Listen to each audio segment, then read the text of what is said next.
Hi folks, allow me to share with you a little bit of a background to this video.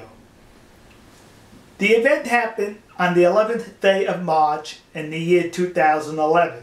An historic, horrific earthquake tsunami devastates a good portion of the nation of Japan.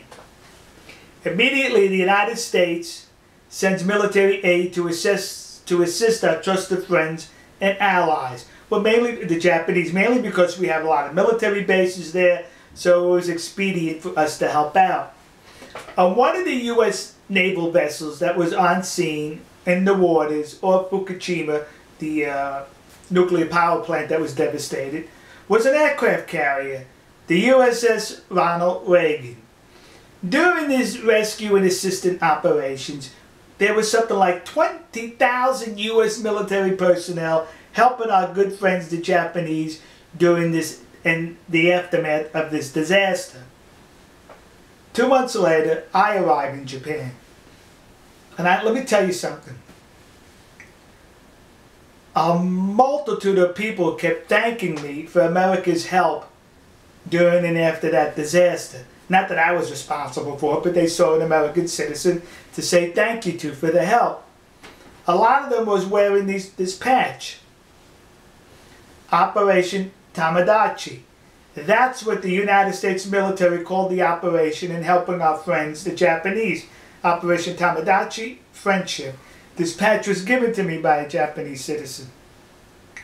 At the Tokyo conference we held, we started off the event with two rap singers, Japanese rap singers. And one of them on the back of his shirt had this written. You see, folks, they were very grateful to us for our assistance. And what was shocking about that, we don't see that in many parts of the world nowadays when America insists that people thank us to the length that the Japanese have thanked us. As a matter of fact, a lot of them tell two things to us. You took too long and it wasn't enough. Oh, three things. Now go home. That's what they say to us. Now I'm telling you all this because of a little bitty article that appeared in the Dallas Morning News. The American military has some of the greatest people you would ever meet serving our country. That doesn't mean all of them are that way. Some of them are questionable, and very few. The aircraft carrier, the United States Ronald Reagan, the USS Ronald Reagan, or Fukushima, detected, first of all, what they're doing here is they're suing the Japanese electric company, and I think the Japanese government, because they were exposed to radiation, 8 sailors are saying, causing them ill effects later on. 2 of whom were ladies, 1 of whom was pregnant, and she's also suing on behalf of her daughter, claiming that there's some ill effects based upon the radiation received because the aircraft carrier was off Fukushima. Now when I read this, I thought to myself, wait a minute, I remember that on that aircraft carrier, as well as all our naval vessels, there are radiation detectors to detect any levels of radiation. Well, the commander of that vessel detected radiation above a normal level. So he took his aircraft carrier further out to sea, away from the radiation, exposing the sailors on that vessel, on the aircraft carrier, I think something like 5,500, 5,500, for maybe about an hour. An hour to the levels that you would normally receive of natural radiation we receive from walking around out in the street in approximately a month.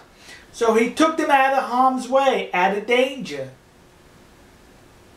Even our helicopters detected the radiation. So should they be suing the electric company or should they be suing the United States Navy? Why did it take it so long to detect that radiation? Was there a defect in that radiation detector?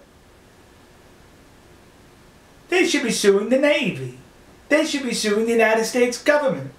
They should be suing the manufacturers of those detectors. Because the United States government, the military, the aircraft carrier, was not dependent upon what the Japanese told them about the radiation. They were depending upon what their detectors were telling them. And as soon as it told them the radiation level was high, they move further out to sea. The reason why these 8 are suing the Japanese government and or electric company is probably expedient to sue them in a U.S. court than it would be to sue the U.S. military. See, that's all it is. Expedient. So the people of Japan, this is a terrible thing these 8 people are doing. So please, accept my apology. Sumimasen. Alright folks, we'll see you. God bless you. God bless America. And God bless the nation you happen to be in. See ya.